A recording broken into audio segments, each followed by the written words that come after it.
ನಮಸ್ಕಾರ.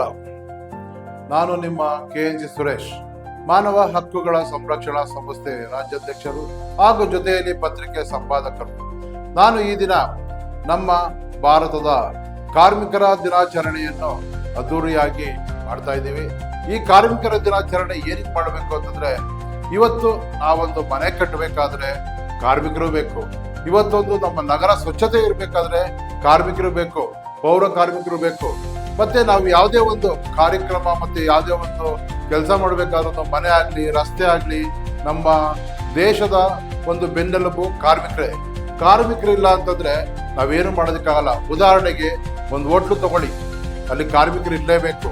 ಒಂದು ಯಾವ್ದಾದ್ರು ಒಂದು ಪ್ರಾವಿಷನ್ ಸ್ಟೋರ್ ತಗೊಳ್ಳಿ, ಕಾರ್ಮಿಕರು ಬೇಕು. ಒಂದು ಮನೆ ಕಟ್ಟೋದಕ್ಕಾಗ್ಲಿ, ಪ್ಲಂಬರ್ ಇಂದ ಹಿಡ್ಕೊಂಡು, ಎಲೆಕ್ಟ್ರಿಷಿಯನ್ ಹಿಡ್ಕೊಂಡು, ಗಾರೆ ಕೆಲಸದಿಂದ ಹಿಡ್ಕೊಂಡು ಕಾರ್ಮಿಕರು ಬೇಕೇ ಬೇಕು.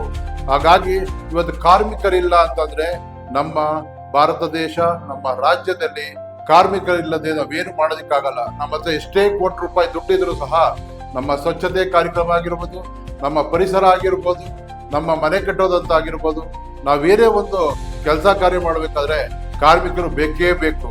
ಹಾಗಾಗಿ ಇವತ್ತು ನಮ್ಮ ಆಟೋ ಡ್ರೈವರ್ಗಳು ಅವರು ಕಾರ್ಮಿಕರೇ, ನಮ್ಮ ಚಾಲಕರು ಅವರು ಕಾರ್ಮಿಕರೇ.